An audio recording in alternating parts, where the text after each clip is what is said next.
What is up, YouTube? How are y'all doing? Yeah. Check it out. All these beginner YouTubers. I forgot to say on the last video, we're beginners too. Well, this is a beginner channel. Uncle Mike been doing YouTube for 7 years. We got a YouTube channel that has over 500,000 subscribers.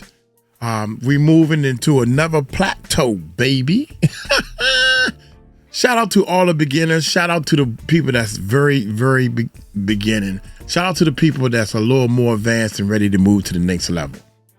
Uncle Mike has a YouTube course that'll teach you step by step what I did and what I learned in each level.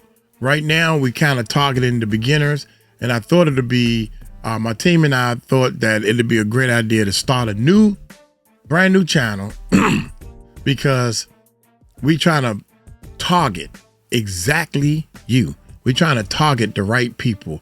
Ask the questions, whatever the case may be. Uncle Mike is, as you can see, I'm crazy and all down to earth, but my goal is to help people.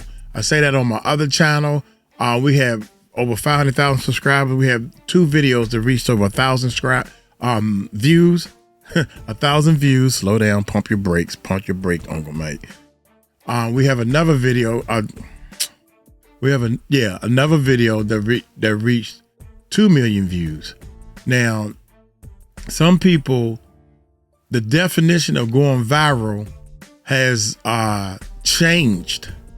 Because when I first heard going viral, I'm thinking more than half of the world done seen your video. Like this. Bullshit. That's viral to me. Everybody heard that before. Or got him. That right there. Or that guy, those are viral videos to me. I feel as though none of my videos went viral. But hey, now I got 2 choices. I want to talk about these thumbnails. I want to see that. And I want to see it's 2026 wake up. I think I'm going to go with the 2026 wake up. YouTube is not broken. The advice is ? It's fun, man. I think it's fun to figure out things that other people ain't say, man, God, I didn't even realize using that. Just like, for example, well, we're going to get into the video right after this intro. Growth's got a formula most never learn. You don't need luck or talent, structure is earned. If you're ready to build and you know it's your turn, start with the 4 free videos, earn as you learn. Click on the more below to sign up. That's right, guys. I put together 4 amazing, 4 amazing videos that you should watch. You can sign up for and watch these videos because these videos right here is going to bring the whole thing home from the rooter to the tutor. Hey, check this out. Let's get into this video, man. Hit that subscribe button, hit that bell. YouTube is not broken. The advice is, okay. So people giving bad advice. Let me see if this advice can help the beginner. Let's check it out. Most creators aren't stuck because they don't upload enough. We know that. They're actually stuck because their content just doesn't work together, and I see this constantly. Creators posting more, trying harder, following all of our advice here, and honestly feeling more frustrated every month. For years, we've taught the strategy of a 3-bucket idea: discoverable, community, and sales content, or how Google published in 2026, help, hub, and hero. Now, the structure isn't wrong, but the way that it's being used it's outdated. And wow. I wonder how they get that. That's nice right there. I like that outdated play button. I think one of the main problems with the beginner that actually get a coach or pay for some type of course, the course is going to give you a bunch of videos, but you need a coach. You need our system. Of course, we have a course with a bunch of videos, but we go live every Sunday and Wednesday and Friday nights for the people taking the course, where you can ask your questions. We're there for you 3 days out of the week. You can email us. You can leave comments right on the course and all that type of stuff. So I think that a lot of beginners will go with somebody that's more advanced. They got like 3,000, 5,000 students, and you are one person around these 3,000 or 5,000 students, which means that they got so many people they trying to satisfy, you get lost in the mix. So I think that you go as a beginner, you jump way up there to the top of the line, most advanced, like Mr. Beast. Well, I want to learn from Mr. Beast because he is the #1 person, and you way down here haven't even started a YouTube channel. Mr. Beast is renting out, he buying airplanes and giving them away. Is that clicking?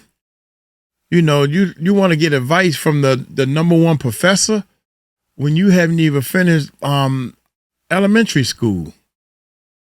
Does that make sense? Anyway, here we go. Let's keep going. 10 years old. Like, this is not the same YouTube anymore. So in 2026, growth doesn't come from more videos. It comes from alignment, where every single piece of content reinforces the same channel identity. And if your content isn't aligned, growth stays random. Random growth is exhausting. So this video is going to break down exactly how to fix that. Okay. So before we talk about the updated formats, we need one anchor here: your content identity, which you can think of as your North Star, meaning your channel makes sense as a whole, not just by video. The old thinking is your niche is what you make videos about, like gaming, food, travel. It pretty much just tells YouTube the category, but it doesn't tell your viewers why you matter. The new way of thinking about this is what actually drives your growth is your creator POV. This is the lens you interpret your topic through. So a simple example for a gaming channel might sound like the old way being I review games. But your creator POV might sound like I help players decide what not to play. Without a POV, every video has to fight on its own, and every upload is so random. With one, every video reinforces the last, and we start to get that binge. As you're watching this, think about your last 5 uploads. Were they all trying to do the same job, or were they all just kind of one-off things? This question alone explains why a lot of channels feel stuck. Let's talk about a POV without a personality, meaning a face driving it. Because this isn't just about being on camera. Some of the clearest examples of content identity on YouTube are completely faceless. Yes, you heard that correctly. Take Magnates Media. There's no host, no brand personality showing up on camera, but every single video you see, the world through the same lens. Power, success, the systems behind them. People don't return because they just recognize a face. They return because they recognize how the channel thinks. Look at Cold Fusion. Different topics every week. Same calm, explanatory POV every time. That's content identity without a creator on screen, which proves this isn't just about personality, and it's about perspective, and any channel can do this. Now, once your creator POV is clear, everything else is gonna get a lot easier because now you're not guessing what to post. Well, she's not explaining, which is a great idea and everything, but you're targeting the person and not the algorithm. You have to target these people to get them to click and watch. Target the person with the same, okay, you got your in our case, how to run a YouTube channel. Then we targeting the beginner. Now the beginner, once we target the person, once the beginner clicks, we got to get that beginner to stay on this video. Once you start getting people to stay and understand what it is that you're saying, then you will start growing. You need to talk to them. You need to get them to understand what it is that whatever your channel's about. You need to get them to understand the pain points and stuff. Don't tell them all the pain points you had. You need to take your pain points and explain to them how to get over the pain points that you know about, because they're going to have them too. You understand? Here we go. You're deciding what job each piece of content is supposed to do. Most creators treat every video the same, expecting every single upload to drive discovery, retention, and growth, like all in one, this just magical video. And we know that's just not how channels grow. For 2026, I want you to think about content in the following 3 types. No formats, no ideas, but roles your content plays on your channel as a whole. Each one serves a different purpose, and when they work together, you're really gonna start to see that growth show up. Starting with the first one, which is going to be your entry point content. Now, we used to think of this as the help content or the discoverable content bucket, and this is where a lot of creators are confused right now, especially when it comes to shorts. Entry point content isn't a format, it is a job. It's a job to get people in the door, and this happens through long form, but it can happen through shorts, maybe even a little easier, dare I say. And for many creators right now, shorts are the fastest way to introduce a POV at scale. The reason why shorts work really well here is because they catch viewers mid-thought. Mid-thought is what I want you to remember right now. Not searching, not committed, just reacting. And shorts don't need to turn someone into a long form viewer immediately. This is a hard bridge to gap, which we will talk about, but we want to think about this as just getting them to qualify. Do I like the way this person thinks? Do I agree with this take? Do I want more of this perspective? That's the win. When we think about discoverable content and everything we've known about it in the past, we immediately think tutorial. We must all make tutorials to get that search traffic. Now, I don't want to say don't make a tutorial, but I want to give you a more updated way of thinking about tutorial or search-driven traffic. Tutorial content could sound like, here's how to make a pizza from start to finish, but mid-thought, back to that mid-thought, is homemade pizza actually worth the effort? One assumes the decision is already made. The other meets the viewer before the decision. That difference determines whether people leave with an answer or stick around for you. Sambucha shorts show that mid-thought framing works across niches. In shorts, you're not targeting search all of the time. You're catching viewers off guard with the scroll. Whether it's are you boring or what $1 used to buy, these shorts spark that thought first before offering resolution. This is exactly how Sambucha grew his channel to over 11 million subscribers in like less than 5 years. If you look at all of his top performing shorts, you're gonna see exactly what I mean, and you're gonna see some patterns. The difference with tutorial is that it assumes a decision. This mid-thought concept meets them before it. That's how you can reframe any hook to pull viewers in no matter the niche. These are the key differences for how you can better target that viewer mid-scroll using shorts as the entry point content to your channel. My favorite example here is your classic how to do X, but a reframe would be why X happens. And the perfect example is the channel Life by Mike G, which gives us a look at this in long form entry point. The video, do these air fryer recipes actually work? You can see here like the title isn't instructional. It's framed as a question viewers already have.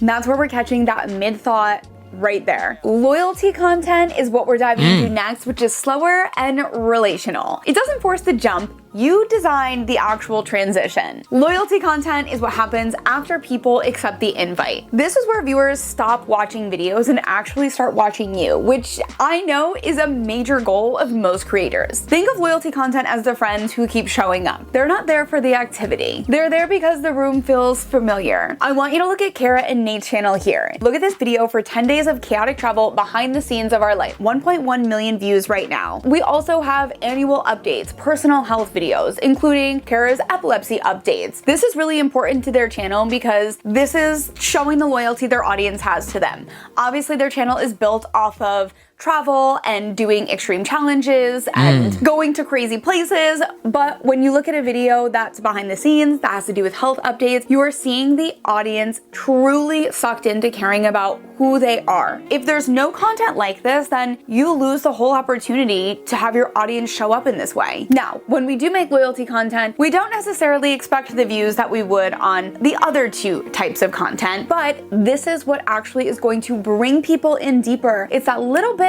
that look into your life that allows people to care more. Now, I'm not saying spill your whole life on the internet, but strategically think, what can you provide as a creator that is going to create that relationship and that loyalty to your audience? Next, let's talk about catalyst content. The old way of thinking about this That was interesting, man, right there. This Bring part. people in deeper. It's that little bit, that look into your life that allows people to care more. Now, I'm not saying spill your whole life on the internet, but strategically think, what can you provide as a creator that is going to create that relationship and that loyalty to your audience?